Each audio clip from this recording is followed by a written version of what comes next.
마가복음 16장 15절에서 20절 말씀입니다. 마가복음 16장 15절에서 20절 말씀 한 절씩 교도하겠습니다.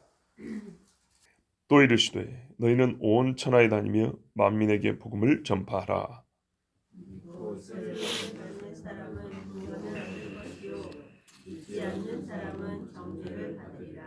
믿는 자들에게는 이런 표적이 따르니 곧 그들이 내 이름으로 귀신을 쫓아내며 새 방언을 말하며 뱀을 집어올리며 무슨 독을 마실지라도 해를 받지 아니하며 병든 사람에게 손을 얹은즉 나으리라 하시더라. 주 예수께서 말씀을 마치신 후에 하늘로 올려지사 하나님 우편에 앉으시니라. 너희를 일어나가 두루 전파할세 주께서 함께 역사하사 그 따르는 표적으로 말씀을 확실히 증언하시니라. 아멘. 지금 이 말씀은 예수님이 하신 이 마지막 말씀은 부활주일 저녁 식사 자리에 제자들을 만나러 오셔서 하신 말씀이 아니고 모든 가르침을 다 주신 다음에 승천하시기 전에 주신 말씀으로 보여집니다. 왜냐하면 이 말씀을 마치신 후에 19절에 주 예수께서 말씀을 마치신 후에 하늘로 올려지사 이렇게 되어 있죠. 마태복음에 보면은 너희는 가서 모든 족속으로 제자를 삼으라 맨 끝에 있죠. 그런 것처럼 오늘 말씀은 부활하신 직후에는 믿음이 없다고 나무랬는데 이제는 가르쳐 주신 다음에 자 믿는 자에게는 이런 표적이 따른다 하면서 우리 주님이 말씀하시고 승천하신 그때쯤 주신 말씀으로 보입니다. 여기 보시면 만민에게 복음을 전파하라 있습니다. 오늘 6절밖에 안 되지만 사실 이 말씀 분량이 많은 겁니다. 그래서 제가 오늘까지 강의를 마치려고 하기 때문에 짧지만 여러분에게 분명한 것을 전할 테니까 들어보십시오. 복음을 전파하라. 바울이 디모데에게 한 것처럼 때를 얻든지 못 얻든지 복음을 전파하는 것은 우리의 할 일입니다. 그런데 여기서 만민이 원래 본문에는 모든 피조물입니다. 사람에게 복음을 전하는 것은 당연하거니와 모든 피조물도 우리가 생각해 볼 것입니다. 여러분 모든 피조물이 하나님의 말씀으로 지어진 줄 아시죠? 존재하면서부터 하나님의 말씀으로 시작됐고 듣고 유지 보존되고 있습니다. 시편 33편 6절 8절까지 여호와의 말씀으로 하늘이 지음이 되었으며 그 만상을 그의 입기운으로 이루었도다. 그가 바닷물을 모아 무더기같이 쌓으시며 깊은 물을 곳간에 두시도다. 온 땅은 여호와를 두려워하며 세상의 모든 거민들은 그를 경외할지어다. 그랬습니다. 바닷물이 땅과 육지가 갈라진 다음에 세상을 덮었죠. 근데 하나님은 어떻게 했어요? 물러가. 그리고 쌓여있으라 했어요. 이 물이 양이 많아가지고 그대로 둔다고 해서 이게 마른다고 해결될 문제 아니에요. 그래서 땅을 어떻게 했다고요? 깊고 높이 오르게 했다고요. 내려간 부분이 더 많습니다. 그래서 물이 이 속으로 들어가게 하셨고 또 남은 물은 바깥으로 싹 밀어서 얼려갖고 쌓아놨어요. 이게 수많은 빙벽들입니다. 얼음벽들요. 요즘 뭐 지구온난화 어쩐다고 막 녹는다고 난리죠. 죄송합니다. 이런 말에서 공갈 트지 마시라요. 옛날부터 우리가 배운 말이 있습니다. 초등학교, 중학교 책에도 보면 나와요. 봄이 되면 북극도 얼음이 녹습니다.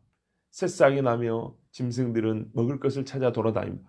이런 이야기는 어릴 때부터 동화책에 다 나온 이야기들이에요. 요즘은 그런 얘기 안 나오죠. 사진을 언제 찍느냐가 굉장히 중요합니다. 어릴 때 찍느냐, 녹을 때 찍느냐. 녹을 것 같아요? 녹아갖고 많이 줄어든 것 같습니까? 세상에 어떤 학자들 말합니다. 더 많이 얼었다고. 그렇게 증거자를 내는 학자들 저희 학술에 있어. 여러분 왜 이렇게 자꾸 줄었다고 말하는지 아십니까? 자연보호하자고요? 아닙니다. 자연보호하자고 얘기하는 게 아닙니다. 그리해서 우리로 하여금 하나님의 진리 안에서 멀게 하는데 어떻게 악하게 쓰인 어떤 좋지 않은 이론들을 만드는데 이게 쓰입니다. 생태, 자연보호, 쓰레기만이라도 좀 줍지. 쓰레기를 버리지 마세요. 차라리. 온갖 쓰레기 버리지 마라. 이 정도면 충분할 건데 자연 환경을 그래서 뭐하죠? 탄소 규제한다 그러죠. 문제는 요 정도 차원에서 문제입니다. 탄소 규제, 이산화탄소, 일산화탄소 같은 탄소, 연소한 후에 나오는 연기들입니다. 사람 몸도 산소를 태워서 연기를 내죠. 입김으로. 요걸 줄인단 말이에요. 그래서 어떻게 해요? 사람도 입김 내는 사람 수를 줄여버립니다. 옛날에 계도의 수련나서 말씀드렸잖아요. 여러 공식이 있는데 곱하기 해서는 하나만 0이 돼도 다 0이 돼버리죠. 탄소를 배출하는데 인간들이 대부분을 차지한다. 인간을 제로로 만들면 탄소 배출은 사실상 제로다. 이게 유명한 모 인사가 또 유명한 무슨 강연에서 말한 실제 자기의 발언입니다. 그러니까 여러분 속지 마십시오. 자, 하나님 말씀 어떻게 해요? 쌓아놨다고요. 예, 지금도 여러분 겨울에 얼마나 추운데요. 영하 50도까지 떨어지는 데는 지금 영하 30도 안 그렇습니다. 여러분 기후변화가 일어나고 있지요. 온갖 따뜻한 데는 춥고 추운 데는 더워지고 막 그러죠. 그럼 균형이 맞지 않습니까? 어쨌든 간에 따뜻한 데도 추워지잖아요. 제가 말씀드린 거는 우리 죄로 말미암아 뒤죽박죽은 사실인데 뭐 이게 일괄적으로 녹아 없어지니 어쩌니 이런 말에 너무 그렇게 신경 쓰지 마세요. 그 결론은 여러분들 생명 내놓으라 그 소리니까. 자, 여호와의 명령으로 물이 얼만큼 쌓였는지 모르십니다. 얼어 있습니다. 땅에 깊은 곳을 채웠습니다. 그뿐이 아닙니다. 히브리서 1장 3절에 이는 하나님의 영광의 광채시오 그 본체의 형상이시라 그의 능력의 말씀으로 만물을 붙드시며 만물을 유지하시며 하나님의 말씀이 없어진다 칩시다. 불가능한 일이지만 그럼 만물도 죽어 없어져 버립니다. 이름하여 이래서 소위 신학 이론으로는 새 창조가 아니라 뭐죠? 계속적 창조라는 말이 있습니다. 요즘에 뭐라고 했어요? 지속 가능한 발전 뭐 그런 거 있죠. 여기 바로 그런 이론들입니다. 근데 계속 창조라는 신학 이론도 있습니다. 하나님은 계속하여 창조하고 계신다고. 이 말은 의미적으로 하나님께서 붙들고 있다는 말을 과장해서 말한 겁니다. 그렇게 말하면 어떻게 되면 영영 종말은 생각을 못하게 되어버립니다. 자, 하나님이 지금 붙들고 있다는 사실. 우리의 호흡을 붙드시고 눕고 잡고 깨었으니 여호와께서 나를 붙드심이로다. 그것처럼 만물이 지켜지는 것도 하나님의 말씀이 붙들고 있기 때문입니다. 마태복음 8장 26절 27절에 예수께서 이르시되 어찌하여 무서워하느냐 믿음이 작은 자들아 하시고 곧 일어나사 바람과 바다를 꾸짖으시니 아주 잔잔하게 되거늘 그 사람들이 놀랍게 여기 이르되 이가 어떠한 사람이기에 바람과 바다도 순종하는가 하더라. 만물이 예수의 말씀에 복종을 합니다. 중요한 사실입니다. 예수님의 능력만 생각하지 마시고 만물이 우리처럼 청각기관은 없지만 듣는구나. 만물에게 복음이 들리게 해주십시오. 산천초목과 하늘과 땅 아래와 물속의 짐승들이 하나님의 아들 예수의 이름을 듣게 해주십시오. 복을 받습니다. 예수 이름으로 축복을 한번 해보십시오. 옛날에 한참 한 30년쯤 유명했죠. 물 결정이 뭐 긍정적인 말은 바뀐다고. 그런 말을 믿을 정도면 예수 이름으로 키우는 짐승이나 집에 내 마당에 흙바닥을 보고도 축복 한번 해보십시오. 달라진가 안 달라진가. 여러분 예수께서 부활하셨다. 개야 들었냐? 새들아 주 여호와께서 너희를 붙들고 계시느니라. 저 광야의 너구리도 하나님이 붙드시기 때문에 사는 줄 아느냐? 하나님을 찬송하라. 한번 소리쳐 보세요. 내 영혼도 즐겁고요. 새들도 복이 있습니다. 사탄의 끝이 곧 이르렀다고 소식을 듣게 해주십시오. 이게 우리 할 일입니다. 로마서 8장 19절 21절에 뭐라고 약속합니까? 피조물이 고대하는 바는 하나님의 아들들이 나타나는 것이니 아니 예수 믿는 사람이 살면서 그 집 앞에 있는 나무와 이런 풀들 얼마나 축복할 좋습니까? 얘네들도 고대하고 있다잖아요. 피조물이 허무한 데 굴복하는 것은 자기 뜻이 아니요 오직 굴복하게 하시는 이로 말미암이라. 그 바라는 것은 피조물도 썩어짐의 종노릇한 데서 해방되어 하나님의 자녀들의 영광의 자유에 이르는 것이니라. 아멘. 자, 이런 피조물들이 영혼이 있다는 뜻이 아닙니다. 만물로 만들어졌고 하나님의 말씀으로 만들었고 말씀으로 지켜지고 말씀에 의해서 복을 받는 거로 라반의 양떼와 야곱의 양떼를 보시라 그 말입니다. 그런 것처럼 이삭이 농사를 지었더니 그 땅에 100배의 소출이 있었다 하지 않습니까? 그것처럼 하나님께 복받은 줄 아는 믿음이 있으면 그 여호와의 이름으로 만물을 축복하고 그들 귀에 예수의 복음이 들려지게 하십시오. 이건 우리의 할 일입니다. 자, 믿고 세례를 받는 자 구원을 얻는다 했습니다. 믿음으로 구원을 얻는다고 성경에 분명히 말합니다. 믿음으로 입으로 시인, 믿음으로 또 세례를 받고, 믿음으로 회개하고, 믿음으로 죄산 받고, 전부 다 믿음이 공통 조건입니다. 믿음으로 구원을 얻지만 믿는 자는 이 뒤에 따르는 말도 다 진실됩니다. 회개해야 합니다. 믿는 자는 회개하고, 그죠? 믿는 자는 하나님 앞에 어떻게 합니까? 입으로 시인합니다. 믿는 자는 세례를 받습니다. 맞습니다. 세례는 믿음의 표이기 때문에 자기 믿음의 표를 부정할 사람이 없습니다. 믿는다면 절대 부정하지 않습니다. 원하게 되어 있습니다. 거룩한 표를 지님으로 믿음의 성숙함에 이르는 발걸음은 더욱 힘있게 됩니다. 적어도 최소한 내가 세례받은 사람이지. 여러분 맛보지 않았습니까? 우리 세례 줄 때, 세례 받을 때 그 아름다운 은혜의 시간 여러분 다 경험해 보셨죠? 그것처럼 우리가 말씀대로만 하면 이 세례표, 성찬에 하나님 주신 이 은혜의 표들은 얼마나 복된지 모릅니다. 그런데요, 믿지 않는 사람은 정죄를 받으리라. 예수께서 왜 꾸짖었다고요? 믿음이 없었어. 믿음이 없으면 절대 영혼의 구원을 못 받습니다. 이 일은 따둑거리는 문제가 아니고 어쩐다고요? 꾸짖는다 그랬어요. 그래서 믿지 않는 사람은 끝내 어떻게 되니까 정죄를 받는다. 정죄, 말이 굉장히 쉽습니다. 죄를 정함을 받는다고요. 너는 죄인이라고 정해진다고요. 근데 죄가 이유와 목적과 이름이 다 있어요. 무슨 죄를 지었다고 다 하나님이 이름을 붙여준다는 얘기입니다. 그러므로 여러분 믿고 세례를 받으십시오. 물론 여기 계신 분들은 다 세례까지 받으신 분들이지만 꼭 예수 복음 전할 때 이것을 함께 전해야 합니다. 믿는 자들에게는 이런 표적이 따른다 했습니다. 믿음, 보세요. 앞에서 어떻게요? 믿음으로 계속 말씀하셨죠. 우리는 이틀 나눴지만 어제부터 보면 믿음. 마가가 예수님의 여러 말씀 중에 표현하자면 믿음만 지금 다 뽑아가지고 적어놓고 성경 기록을 마친 거예요. 이 모든 말씀에 대한 우리의 반응은 무엇이냐? 우리가 가져야 할 것은 뭐냐? 믿음이다 이거예요. 믿음.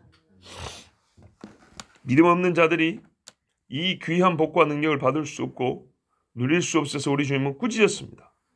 믿음은 수많은 거룩한 능력을 수용하고 향유케 합니다. 믿음이 없으면 누릴 수가 없어요. 믿음이 없으면 이와 같은 선물, 은사는 나와 아무 상관이 없습니다. 보세요. 믿는 자들에게 이런 표적이 있다 한다 그랬죠. 이게 지금 몇 가지냐면 최소 4가지입니다. 첫 번째, 나사렛 예수 그리스도의 이름으로 귀신을 쫓아낸다. 예수 이름을 기도의 종교록으로만 쓰지 마세요. 예수님의 이름으로 기도합니다. 아멘. 여기만 쓰지 말라고요. 여러분 콩기름은 계란 후라이 쓰죠. 뭐 어디다 쓰면 전 부칠 때 쓰죠. 튀김할 때도 쓰죠. 요즘에는 고급 기름이 많지만 일반적으로 대한민국 식용유는 콩기름이죠. 이 기름 하나로 얼마나 할 게 많습니까? 그것처럼 예수 이름을 고작 기도할 때 예수님의 이름으로 기도합니다 하면 고작이라 표현하고 있지만 하여튼 중요하고 반드시 해야 되지만 여기만 쓸 생각하지 말고 곳곳에 쓰세요. 예수 이름으로 잘 커라. 예수 이름으로 네가 지혜로울지어다. 예수 이름으로 짐승을 보고도 네가 건강하게 알도 쑥쑥 넣고 달걀 맛있는 달걀을 낳을지어다. 이렇게 좀 예수 이름으로 하세요. 귀신은 자주 좀 쫓으세요. 이 부담 갖지 말고 오해하지 마세요. 산에 가면 귀신들이 많아요. 대번에 느껴집니다. 봉우리마다 느낌이 달라요. 아주 높고 산세가 험한데도 마음이 편안하다 했어요. 그리고요. 주로 처음 간 데는 순간순간 오싹오싹 그래요. 높지도 않고 깊지도 않은데 뭐 느끼면 귀신들이 나왔다고 이것들이 슬슬 나를 건드는구나. 왜? 자기들의 아지트였거든요. 절 깔려있지, 아침마다 연불 외워주지, 저녁마다 밥상 차려주지, 그죠? 온 어둠의 것들이 가득가득 있다가 예수 믿는 사람 와갖고 찬수하고 기도하고 성경 읽으니까 그때마다 오싹오싹하고요. 꼭 그런 생각 들 때마다 한 번씩 발이 미끄러집니다. 희한하죠? 희한합니다. 나는 공통적으로 느낍니다. 그래서 한 번도 다친 적은 없는데 하나님의 은혜로 정말 감사하게도 느끼는 거 뭐냐면 내가 예수 믿기 때문에 느끼는 거예요. 예수 믿기 때문에 이 느낌의 차이를 알아요. 영적인 거예요. 분명히 영적인 거예요. 귀신들이 드글드글하다는 걸 느껴요. 특별히 여기는 귀신이 많다는 걸 느낄 때 있고, 아 여기는 좀 적구나, 여기는 좀 세구나, 여기는 좀 약하구나. 다른 조건 아무 차이가 없어요. 오히려 더 환경적으로 더 좋아요. 그런데 눈에 보이는 환경과 달리 영적인 느낌은 달라요. 그때마다 뭐 해야 돼요? 예수를 명하노니 더러운 신아 떠날지어다. 꺼지 새끼다. 너희의 저주를 가지고 가자 하고 소리를 지릅니다.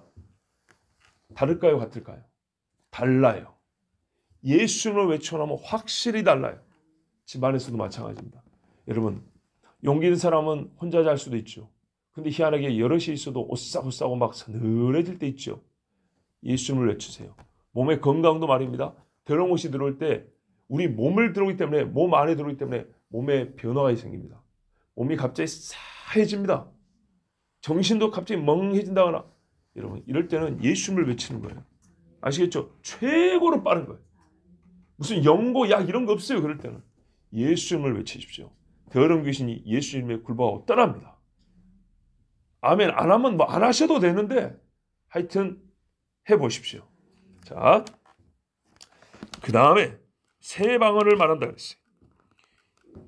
예수 이름으로 싸우는 사람 세 방언을 준다. 하늘의 언어라고 불리는 방언이죠. 영의 깊은 간구를 하게 하고 본인이 이것을 느끼며 기도하게 됩니다. 방언한 사람은 자기가 영적으로 하는 것 깊이 만나는 것을 느끼며 기도하고요. 성령께서 탄식하는 소리를 내 영이 듣습니다. 이게 방언 기도의 유익입니다. 그리고 영적인 기도라서 뭐랄까요? 이 영물들에 대한 직접적인 선포가 그 안에 들어있기도 합니다. 조심할 거는 뭐냐? 지나치게 신비적인 성격을 보이면 안 되고, 때로는 이 성령으로 말미암아 주시는 언어이기 때문에 내 영혼이 하나님 앞에 영적으로 충만하지 않을 때 기계적으로 나오는 건 아닙니다. 그런데 방언 기도를 좀 자주 하다 보면 입에 이제 말이 붙어요.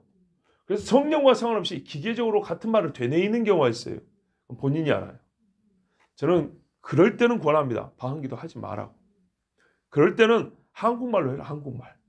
한국말로 또박또박 해라.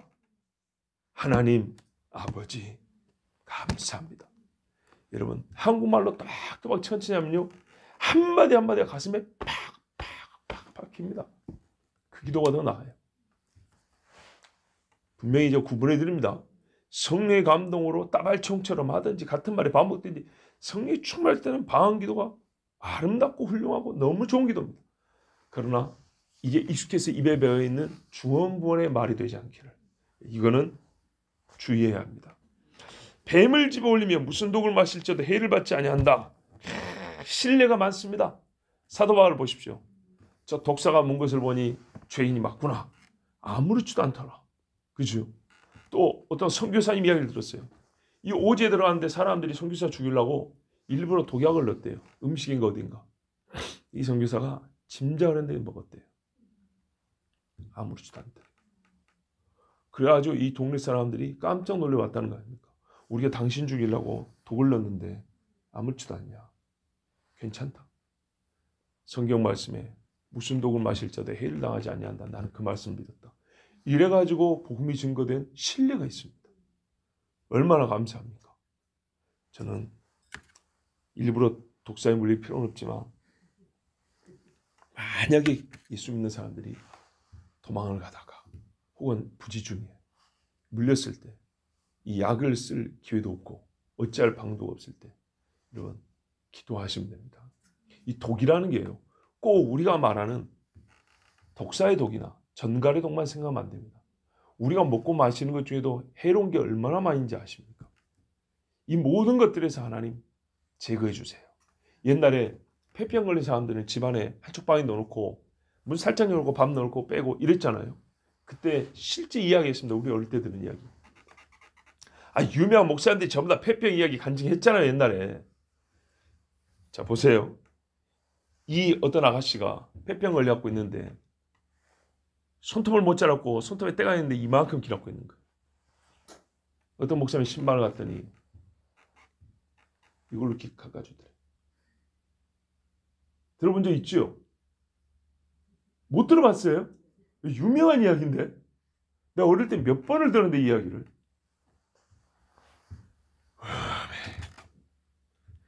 옷을 자기 먹고 나 먹고 이렇게 하자는데 이걸 어떻게 먹냐 이 말이죠. 일부러 시험해 본 건지 아니면 진짜 자기 땅에는 한다고 한 것인지. 근데 자기 땅에 한다고 하면 칼을 달라고 깎으면 될 것이지 이걸 할 겁니까? 그런데 한 입 확 베물었다는 겁니다. 비위도 상하지만 폐병 환자가 손톱을 깎아준 거예요. 이해가 되세요? 제가 기억을 잘못했다면 그 손톱 가진 손으로 칼로 칼질해서 깎아줬다 하더라도 이게 먹을 수 있겠어요? 한 입이라도. 그런데 먹고 나서 아무 문제 없었다는 겁니다.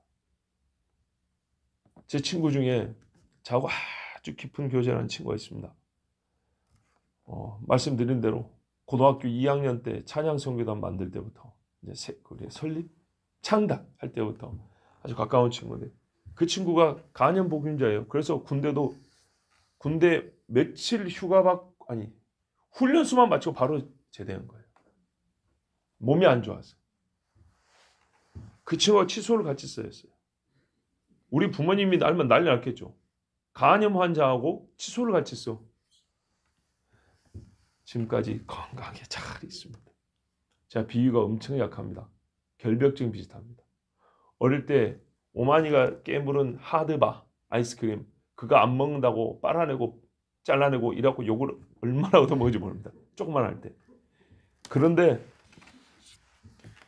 간염 걸린 친구의 칫솔을 같이 쓰다니.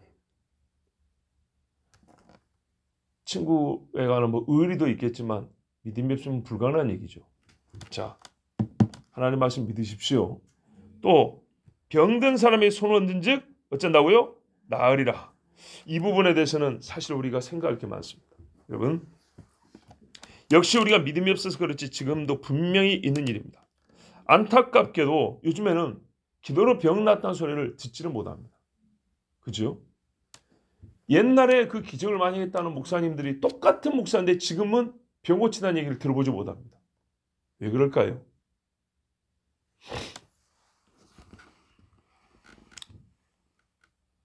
셀 수 없이 많은 병원이 생겼습니다.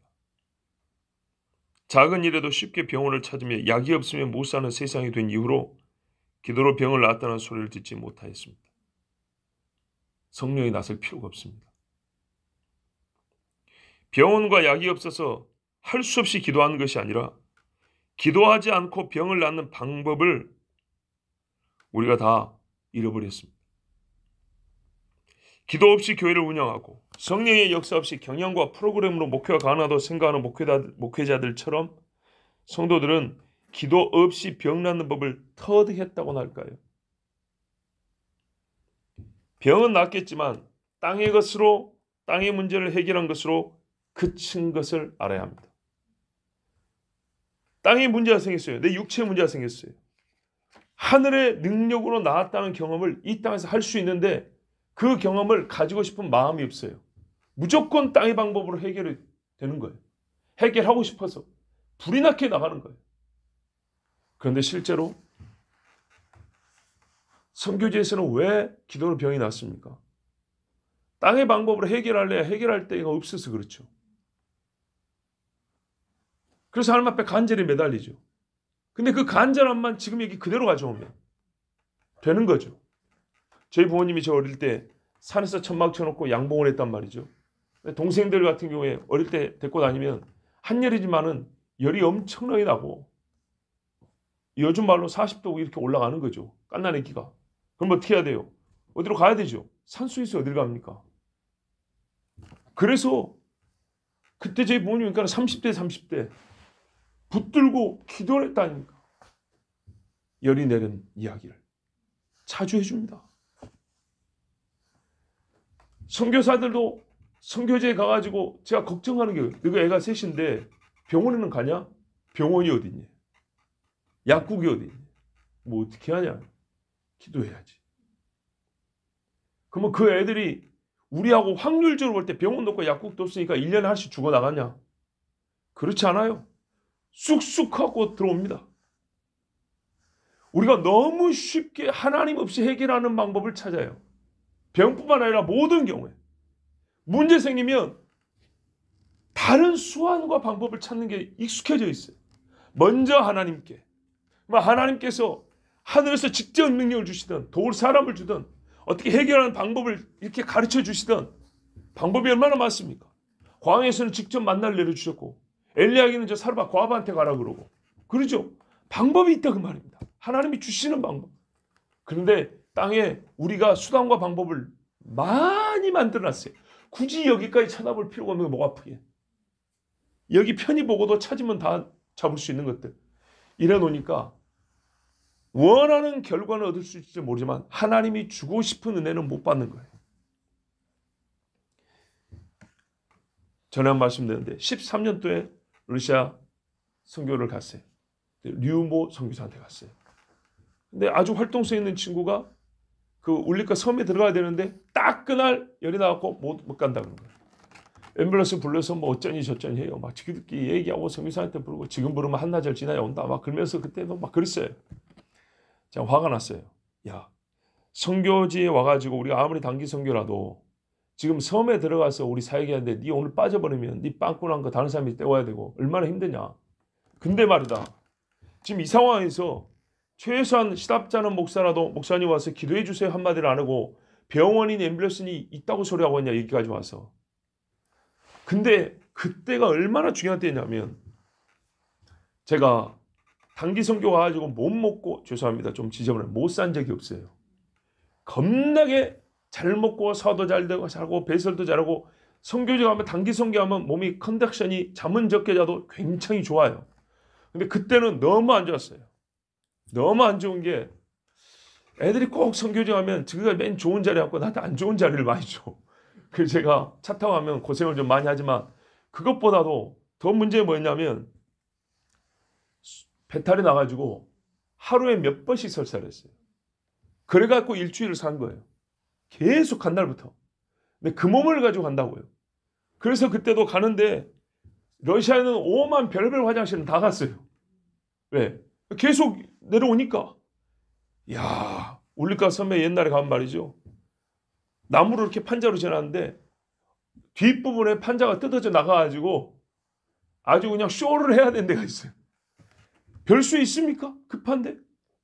무슨 호숫가에 낚시, 그 강가에 낚시꾼들이 일 보는데 더럽기가 그집어요. 오만 대를 다 가봤어요. 그래도 어떻게 해요? 가는 거예요. 선교 왔으니까 가는 거예요. 젊은 애들 앞에서 창피를 당하더라도 좀 부끄럽더라도 어쩔 수 없어요. 가는 거예요. 근데 이 새끼가 자빠져갖고 앰뷸런스를 부르니 어쩌니 이러고 있으니 화가 납니까 안 납니까? 너 기도해달라 소리를 못해? 기도하자 이리 와. 그래가지고 기도했어요. 아 갔다 오니까 쌩쌩해요. 그럼 그날 갈 수도 있었던 거예요. 지금 무슨 말 하는 거예요?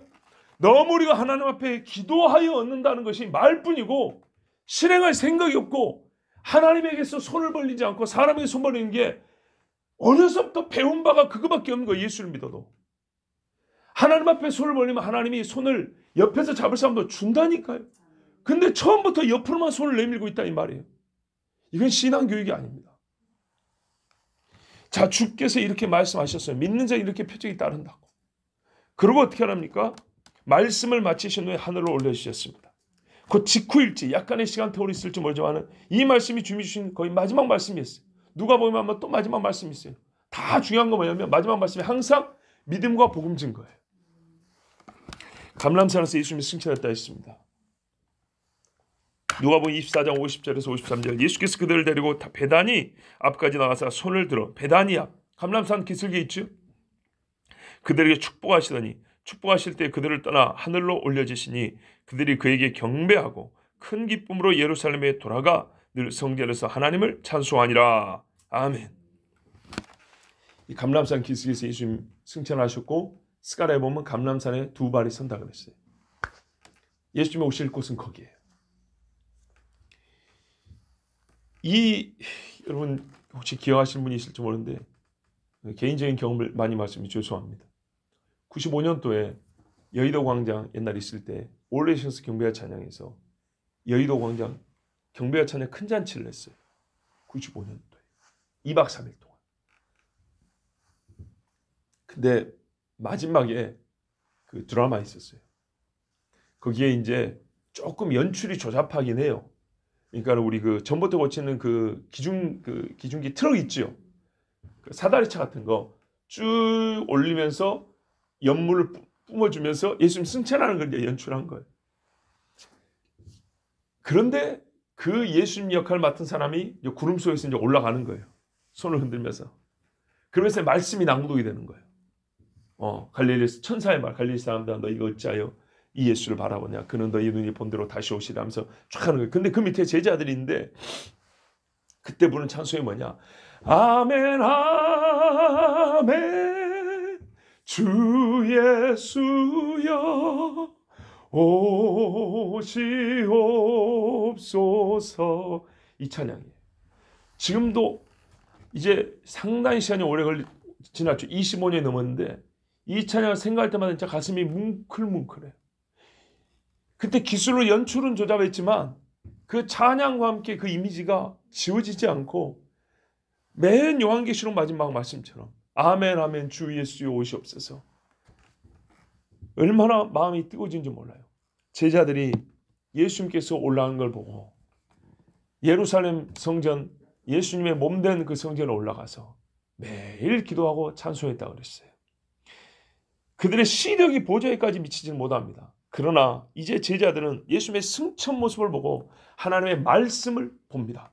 시편 110편 1절에 여호와께서 내 주에게 말씀하시기를 내가 네 원수들로 내 발판이 되게 하기까지 너는 내 오른편에 앉아 있으라 하셨도다. 원수로 네 발판을 만들기까지 네가 내 오른편에 앉아 있으라. 그러면 이 오른편에서 일어나는 때는 언제라고요? 원수를 발판 만드는 때라고요. 주님이 다시 오실 때입니다. 부활을 믿는 자가 승천까지 보았을 때 주께서 현재 취하신 영광을 믿지 못할 자가 없습니다. 그 주님이 다시 오심을 믿지 못할 사람도 없습니다. 예수님은 지금 하나님 보좌 우편에서 오실 날을 기다리고 계십니다. 준비를 다 해놓으셨습니다. 제자들이 나가 두루 전파했습니다. 모든 곳에서 전파했다는 겁니다. 무엇을 전파했죠? 복음이죠. 그럼 복음이 뭡니까?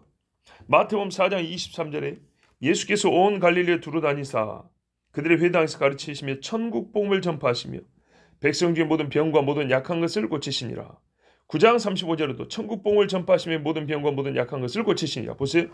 복음은 앞에 수식어때 천국 복음이래요. 천국 들어가는 말씀이라는 거예요. 근데 그것이 이 땅에서 능력이 나타나서 병을 고치는 것과 약한 것을 온전하게 하는 능력이 함께 나타난다고 했어요. 말씀이 증거될 때 일이 같이 나타난다고 했어요. 문제는 믿음이에요. 믿음. 자, 우리 지금도 마태복음 24장에 보면 이 천국 복음이 모든 민족에게 증거되기 위하여 온 세상에 전파되리니 그제야 끝이 오리라고 했어요. 똑같은 복음이에요. 그때 복음이나 지금 복음이나. 자, 이 복음이 증거될 때 능력이 나타나고 그리고 이 복음이 다 증거되었을 때 주님이 오신다 했어요. 그럼 다시 묻습니다. 이 복음의 핵심이 뭐죠? 믿는 자에게 구원을 주시는 하나님의 능력. 로마서 1장 16절에 내가 복음 부끄러워하지 아니하노니 이 복음은 모든 믿는 자에게 구원을 주시는 하나님의 능력이라고 했어요. 믿는 자에게 구원을 주신다는 이 소식. 믿는 자에게 구원을 주시는 능력이 하나님께 있다는 말. 아시겠죠? 요게 복음의 핵심입니다. 그러면 이 복음은 어디서부터 시작되었습니까? 유대인과 헬라인에게 증거되는 이 복음은 아담, 하와에게서 시작되었습니다. 그들이 만들었다는 얘기 아니고 그들에게서 주실 때 복음이 들려지기 시작했습니다. 성경 창세기 뭐라 그러죠? 여자의 씨가 뱀의 머리, 대가리를 밟는다 그랬어요. 짐승머리는 대가리라고 합니다. 예.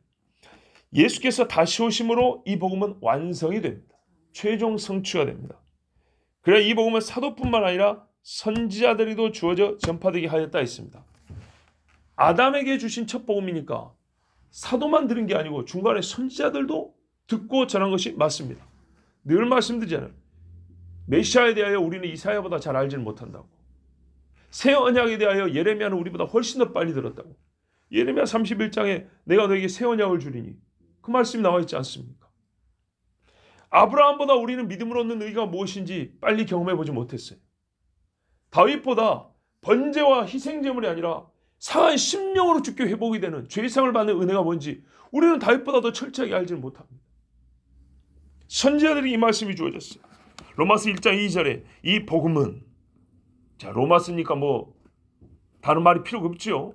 이 복음은 하나님이 선지자들을 통하여 그의 아들에 관하여 성경에 미리 약속하신 것이라. 요한계시록 10장 7절에 일곱째 천사가 소리내는 날, 일곱째 천사가 나팔을 불어 소리를 내는 그 날들에 하나님이 그의 종 선지자들에게 전하신 복음과 같이 하나님의 그 비밀이 이루어지리라 하더라. 아멘. 복음은 선지자 때부터 주어졌어요. 그래서 온 성경이 복음인 겁니다. 저는 예수님께서 내 죄를 대신 지시고 내 죄를 대신 갚으신 것을 믿습니다. 그가 부활하시고 승천하시고 다시 오심을 믿습니다. 내가 회개하여, 아니죠, 나를 회개하게 하셔서 내 죄를 다 용서해 주셨음도 나는 믿습니다. 그래서 나는 주님 오실 날을 기다리고 주님 오실 때 분명히 내 이름을 불러주실 것도 믿습니다. 여러분, 그 날을 사모하십시오. 사모함이 두려움을 이길 수 있습니다. 베드로후서 3장 보면 사모하라 소리 2번 반복되어 있습니다. 또 너희가 흠과 티가 없어야 된다. 2번 반복되어 있습니다. 이 세상의 더러운 것을 이기려면 사모해야 되고요. 이 세상의 흠과 티를 이기는 목적이 주의 날을 바라보기 때문입니다. 나사렛 예수를 믿는 여러분, 예수님의 복음을 믿는 성도 여러분, 오늘 예수님 말씀처럼 믿음을 가지십시오. 믿음이 약해지지 않도록 예수님께서 베드로에게 하신 말씀이 내 믿음이 떨어지지 않기를 내가 기도한다 그랬어요. 믿음이 약해지지 않도록 깨어 기도하십시오. 전에는 믿음으로 소개할 수 있었던 사람이 이제는 믿음과 어울리지 못함을 볼 때 심히 가슴이 아프고 사랑이 식어지기까지 하는 것을 경험합니다. 내가 누군가를 소개할 때 이분은 믿음의 사람입니다 이렇게 소개를 했는데 시간이 지나고 나니까 누군가한테 소개하는데 믿음의 사람이라 소개를 못하겠어요. 얼마나 마음이 아픈 일입니까? 예수를 믿는 시간은 계속 길어져 가는데 우리가 사람을 형제자매 지체를 소개할 때 옛적에는 어렸으나 지금은 성숙한 그리스도인입니다. 예전에는 약했으나 지금은 견고한 믿음을 가진 사람들 이렇게 소개를 해야 되는데 왕년에는 뜨거운 믿음을 가졌으나 지금 다 식어져 있어가지고 그럴 때는 왕년에는 뜨거운 믿음을 가졌으나 지금은 식은 자입니다. 이렇게 소개할 수는 없잖아요. 그냥 공식적인 호칭, 나의 마음을 드러내지 않아도 되는 호칭. 예, 우리 교회 누구 형제입니다. 우리 교회 누구 자매입니다. 누구 집사님입니다. 또 내가 아는 친구 목사입니다. 이렇게 끝나버리면 얼마나 안타깝습니까? 그런데요, 성경에 보면 믿음, 소망, 사랑은 하나라 그랬잖아요. 항상 같이 있다 그랬잖아요. 묘한 것을 경험합니다. 본래 사랑은 그 자체로 우리에게 있어야 될 것이지만 이게 또 믿음, 소망, 사랑이 함께 있다 보니까 믿음이 전부 다 떨어진 사람을 대할 때 솔직히 사랑이 떨어지더라고요. 소망이 작아진 사람을 대할 때 예전에는 같이 막 이 뜨거운 게 오고 갔는데 사랑이 약해지더라고요. 미워할래 그런 게 아니고 더 사랑이 안 되는 거예요. 즉 일반적인 사랑, 우리가 밥 먹을 때 그냥 보통 밥은 그냥 먹죠. 근데 아주 좋은 게 있으면 막 더 기뻐하고 더 만나기 잘 먹죠. 사람이 믿음이 이렇게 좀 여기저기 믿음의 증거가 있으면은 소개할 것도 많고 보고 기뻐할 게 너무너무 많아요. 그러면은 어떻게 해요? 더 마음이 가는데 이게 떨어지면 마음은 원하는 것은 아니지만 나타나는 이 반사작용, 이 마음의 반응은 뭐냐면 저만큼 사랑이 크지 않다는 것을 느낍니다. 너무 안타까운 겁니다. 여러분, 우리가 사랑하기 위해서라도 예수님을 믿어야 됩니다. 우리가 예수 믿어서 서로 만나야 되고 예수 믿어서 서로 사랑하게 된 사람도 아닙니까? 그러니까 예수 믿음을 빼놓고 우리 더욱 사랑하자. 이게 현대교회의 병이에요, 병. 예수 믿음이 빼지면 사랑이 식어지게 돼 있는 거예요. 변질되게 돼 있어요. 막달라 마리아가 주님 사랑한 것은 좋으나 주께서 요구한 게 뭐라고요? 부활한 사실을 믿으라 했어요. 이 믿음이 있을 때 그 사랑이 더욱 빛나는 것입니다. 그래서 성도 안에 믿음이, 주를 향한 믿음이 있으면 이 믿음의 근가요, 주님의 사랑이 우리 안에 넘치게 됩니다. 믿음 없이 우리 안에 사랑이 충만하다고 해가지고 교회가 거룩해지고 주님 앞에 믿음도 커지냐? 이거는 조금 더 어렵습니다. 실제로 일어나기 어려운 이야기입니다. 예수님에 대한 믿음을 가지고 더욱 크게 하십시오. 복음을 믿고 복음을 전하십시오. 우리 주님이 함께 하시며 그 증거를 주십니다. 주께서 함께 역사하사 그 따르는 표적으로 말씀을 확실히 전하시니라. 복음을 증거하는 자에게 함께 거함, 동행을 넘어서 함께 역사한다 그랬습니다. 능력으로 나타난다 했습니다. 이게 사도행전에서 우리가 읽은 바입니다. 위에서 말씀한 표적들 4가지, 5가지, 이 표적들이 말씀을 전하는 자들에게 주어지는 겁니다. 그래서 선교지에서 표적이 많이 나타나는 겁니다. 그래서 불신 가정에서 한 사람이 똑바로 예수를 믿고 시작할 때 영적 싸움도 크지만은 표적이 강하게 나타나는 겁니다. 주님, 우리에게 표적을 주십시오. 마지막 때에 복음을 말하는 자들에게 표적을 주소서. 이게 우리의 기도 제목이고, 저도 작년 올해 기도하고 있습니다.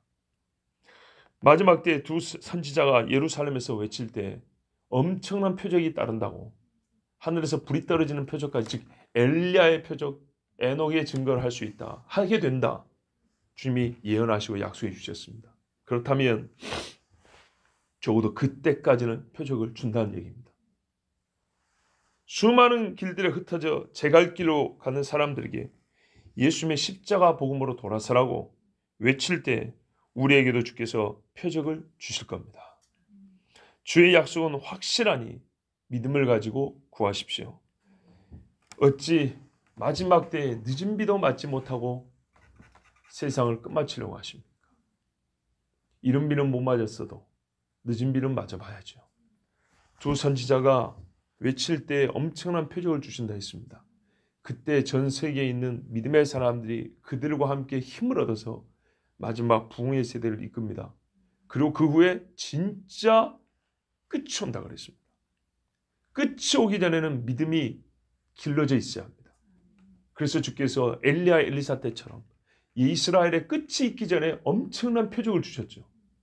그때와 같이 우리에게 표적의 때를 주십니다. 그것을 안다면 우리가 지금 기도해야 합니다. 우리에게 주시라고. 그래서 봤지 우리 교회가 이 정도다 이런 게 아니고요. 하나님 살아계심을 알고 예수 믿고 구원받는 자가 있기를. 여러분,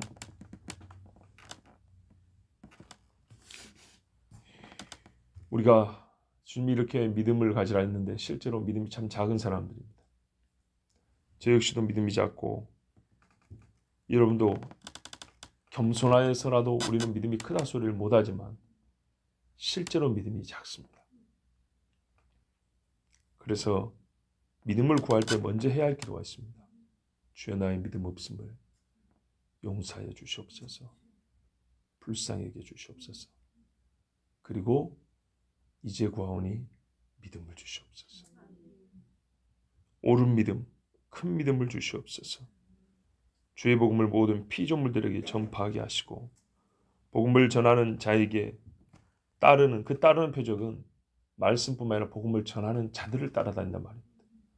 복음을 전하는 자에게 따라다니는 표적을 주사 주의 말씀을 견고하게 하옵소서. 이것이 마가복음을 들은 자들에게 주신 주의 선물이고, 또 마가복음을 들은 우리가 기도해야 될 제목입니다. 분명히 우리에게 약속하신 바이니 오늘 이 본문 말씀의 표적이 마지막까지 주 예수를 믿고 그 복음을 증거하는 우리에게 있음을 믿습니다. 기도하겠습니다. 하나님, 감사합니다. 장래에 약속하신 것을 이미 받은 것처럼 믿는 것, 그리고 그날을 기다리면서 기대하는 것이 믿음입니다.